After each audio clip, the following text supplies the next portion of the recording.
नमस्कार दोस्तों, आप देख रहे हैं नवादा लाइव। मैं हूं ब्रह्मेंद्र। भारतीय जनता पार्टी के बिहार प्रदेश कार्यकारिणी की नई लिस्ट आ गई है। मतलब कि पदाधिकारियों का मनोनयन हो गया और जो नए प्रदेश अध्यक्ष हैं सम्राट चौधरी जी, उनको अपनी नई टीम मिल गई है भारतीय जनता पार्टी को बिहार में मजबूती दिलाने के लिए और आगामी 2024-25 को फतह करने के लिए। कमेटी में कुल 38 पदाधिकारी नामित किए गए हैं और कमेटी तो सार्वजनिक हो चुकी है, हम उस पर बहुत ज़्यादा जाना नहीं चाहते हैं, लेकिन उस कमेटी को नवादा की पॉलिटिक्स से हम जोड़कर देखने का प्रयास करना चाहते हैं कि उसमें नवादा को क्या मिला है। ऊपर से नीचे तक सूची को हमने पढ़ने का प्रयास कल ही किया था और कल ही वीडियो को बनाने का प्रयास हम कर रहे थे, लेकिन संयोग हुआ ऐसा कि वीडियो तैयार नहीं हो पाया। तो हम आज इस खबर पर काम कर रहे हैं। तो जो हमने सूची पढ़ा उसमें कहीं भी नवादा की कोई भागीदारी दिखती नहीं है। जब है ही नहीं तो दिखेगी कहाँ से। लेकिन जिस समय हमारे पास लिस्ट आया तो हमने सरसरी निगाह एक बार दोहराई और जिज्ञासा बढ़ती गई कि नवादा कोई लोग हैं। अंत में पता चला 38 पार करके नहीं हैं। ऐसी स्थिति बनी क्यों? क्या भारतीय जनता पार्टी नवादा को मानकर चलती है कि नवादा में कोई सक्षम, कोई ऊर्जावान, उत्साही, ताकतवर उस टाइप के नहीं है जो भारतीय जनता पार्टी के संगठन में काम करके कोई माइलेज दे सकते हो पार्टी को, कुछ योगदान दे सकते हो पार्टी को आगे बढ़ने? दूसरी बात कि जब यह उम्मीद नवादा के लोग लगाए बैठे थे कि इस बार भारतीय जनता पार्टी के संगठन में नवादा को बड़ी हिस्सेदारी मिलेगी, वैसी स्थिति में पूरा का पूरा ये क्या बोलते हैं, दही की हारी पतीला को ही साफ कर दिया लोगों ने। दही तो नहीं दिया, पूरा पतला ही पतीला को ही साफ कर दिया लोगों ने। दरअसल जो सम्राट चौधरी प्रदेश अध्यक्ष बने हैं, तो इसके पहले की जो कमेटी थी संजय जायसवाल की, उसमें भी नवादा की कोई भागीदारी प्रत्यक्ष रूप से नहीं थी, लेकिन फिर भी लोग यहाँ के मान के चलते थे कि नई भागीदारी हमें मिल गई है। क्योंकि डॉक्टर पूनम शर्मा वैसे तो रहने वाली शेखपुरा जिले की हैं, बरबीघा की हैं, बरबीघा नवादा लोकसभा का हिस्सा है, वो प्रदेश मंत्री बनाई गई थी। और पूनम शर्मा के बारे में बता दें कि वो रहने वाली तो बरबीघा की हैं, शेखपुरा जिले की, लेकिन उनका ज़्यादा वक्त नवादा में ही बीतता है। और वो हड्डी वाले जो डॉक्टर साहब हैं अरविंद बाबू, उनकी धर्मपत्नी हैं, तो उनका एक तरह से कर्मक्षेत्र नवादा माना ही जाता है। ऐसे में लोगों ने मान लिया था कि चलो एड्रेस जो हो, लेकिन हैं तो वो नवादा की ही डॉक्टर पूनम शर्मा। उन्हें शेखपुरा बरबीघा का लोग कम ही नवादा के कार्यकर्ता मानते थे, उस नवादा का ही ज़्यादा मानते थे। और पार्टी के लिए काफ़ी कुछ उन्होंने पिछले एक दशक से ज़्यादा वक्त से काफ़ी कुछ काम किया था। बेटी बचाओ बेटी पढ़ाओ में उनका योगदान रहा था। फिर महिला मोर्चा की प्रदेश उपाध्यक्ष बनी थी, उसमें उन्होंने काफ़ी काम किया था। सक्रिय रहने वाली, खटने वाली महिला है और हर तरीके से एक सक्षम महिला थी। लग रहा था कि इस बार प्रमोट होकर जो नई कमेटी बनेगी उसमें महामंत्री नहीं तो कम से कम उपाध्यक्ष तो बनेंगी ही बनेंगी। लेकिन ऐसा हुआ कि पूरी तरह से पत्ता ही साफ कर दिया गया। अब सम्राट चौधरी के पहले की कमेटी में जाते हैं, जब नित्यानंद राय जो आज के केंद्रीय गृह राज्य मंत्री हैं, नित्यानंद राय जी के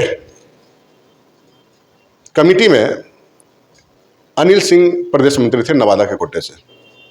और वो अनिल सिंह उस समय हिसुआ के विधायक भी हुआ करते थे। लेकिन जब अनिल सिंह, संजय जायसवाल की कमेटी में अनिल सिंह का नाम कटा, हालांकि उस वक्त भी यह कयास लगाया जा रहा था कि अनिल सिंह को मंत्री से प्रमोट करके उपाध्यक्ष, महामंत्री कुछ बनाया जा सकता है, लेकिन ऐसा नहीं हो पाया। तो ये लगा कि अब वो कटे अनिल जी कटे थे तो पूनम शर्मा आ गई थी, तो लोगों ने मान लिया था चलो भरपाई हो गई है। लेकिन इस बार की कमेटी में क्या हुआ, पूरा का पूरा साफ कर दिया गया, कहीं कोई जगह किसी को नहीं दी। जबकि ऐसा नहीं कि यहाँ सक्षम लोग नहीं हैं, हमने तो चर्चा कर दी, पूनम शर्मा खुद सक्षम है पार्टी के किसी पद पर भी काम करने के लिए। अनिल सिंह XMLA हैं, अरुणा देवी 4 बार की विधायक है, अभी भी प्रेजेंट में सिटिंग MLA हैं। विनय कुमार पूर्व जिलाध्यक्ष, बहुत ही पुराने समाजवादी नेता, लेकिन पिछले 2 दशक से ज़्यादा वक्त से आपको भारतीय जनता पार्टी के कार्यकर्ता के रूप में, नेता के रूप में काम कर रहे हैं, जिलाध्यक्ष भी रह चुके हैं। प्रोफेसर विजय कुमार सिन्हा, जब भारतीय जनता पार्टी अपने स्थापना काल के दौर में थी और उस दौर में जब एक स्ट्रगल का टाइम था, जब पार्टी संगठन को खड़ा करना था, मजबूती देना था, ताकत देना था, उसमें प्रोफेसर विजय कुमार सिन्हा बहुत काम किए थे नवादा में भाजपा को एस्टेब्लिश करने के लिए। आज उन्हें भी कहीं कोई जगह नहीं दी गई। तो ये कहना कि आर्थिक रूप से सक्षम हो, सामाजिक रूप से पैठ पकड़ वाले हों या काबिलियत, हर मामले में नवादा में सफिशिएंट लोग थे। महिला की बात करते हैं तो महिला, हालांकि बीच के दौर में रेणु सिन्हा जब भारतीय जनता पार्टी में हुआ करती थी तो उन्हें काफ़ी तवज्जो मिला, तो राष्ट्रीय उपाध्यक्ष तक के पद पे शायद गई थी, लेकिन उन्होंने खुद ही पार्टी छोड़ दी थी इस कारण से। उसके बाद से जो नवादा की पॉलिटिक्स में जो गैपिंग हुआ है वो उसकी भरपाई कहीं ना कहीं संगठनिक माध्यम से भारतीय जनता पार्टी के लीडरशिप के द्वारा नहीं की जा रही है।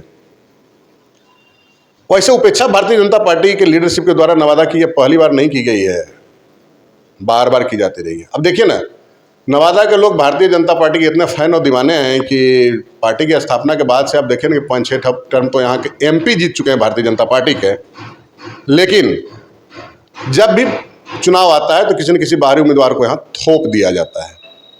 कार्यकर्ता एक्सेप्ट कर लेते हैं, जनता को भी लगता है वोट देना, इधर देना है उधर देना है, जो पसंद आता है देते हैं, चुनाव उनके नेता लोग जीत गए। पिछली बार 2019 के चुनाव में तो पार्टी ने और हद कर दिया कि सीट ही लोजपा को हैंड ओवर कर दिया और लोजपा के प्रत्याशी चुनाव जीत भी गया। अब यही वजह है कि अब देखिए ना, इनके नए सहयोगी एनडीए के हैं मांझी जी कि हम हिंदुस्तानी आवाम मोर्चा, वो भी अब नवादा सीट पर की। नवादा में किसी को भी भारतीय जनता पार्टी या उसका अलायंस का लोग आ जाता है, चुनाव जीत ही जाता है, जनता जिता ही देती है, तो क्यों नहीं है हम ही इस बार दावेदारी कर लें। और वो कह भी रहे हैं कि मगध के क्षेत्र में मेरा प्रभाव पकड़ है, इसलिए हमें सीट मिलना चाहिए। पिछले 8 अगस्त को उनका एक गरीब जनसभा भी गांधी इंटर विद्यालय में हुआ। मंच सजाने का मकसद यही था कि मांझी जी की दावेदारी है कि हमें ये नवादा सीट मिलनी चाहिए। अब पार्टी हो इस बार मांझी जी को देते, चूंकि लोजपा में 2 फार है, हालांकि सिटिंग एमपी लोजपा के, तो 3-3 दावेदार तो इनके सहयोगी घटक में होंगे। चिराग लोजपा, पारस लोजपा और हिंदुस्तानी अवाम मोर्चा, मतलब मांझी जी की पार्टी, 3 दावेदार हुए। अमित शाह जी 2 अप्रैल को कह के गए हैं हिस्सा के सभा में कि कमल खिलेगा। अब बताइए क्या स्थिति बन रही है, भारतीय जनता पार्टी के लीडरशिप ने नवादा की बना करके रख दी है। जब अमित शाह जी का कार्यक्रम बिहार के कुछ गिने चुने जिलों में हो सकता है और उसमें नवादा भी, अगर नवादा की धरती भी अगर उसमें शामिल है और यहाँ के लोग अमित शाह जी के कार्यक्रम को सफल बनाने में सक्षम अगर हैं, तो भारतीय जनता पार्टी के किसी भी संगठन में वो 38-39 जो पदाधिकारी बने हुए हैं, उस 40 में कोई भी उतना कैपेबल नहीं है जो कि पार्टी संगठन में अपनी कोई भूमिका अदा कर सकता है।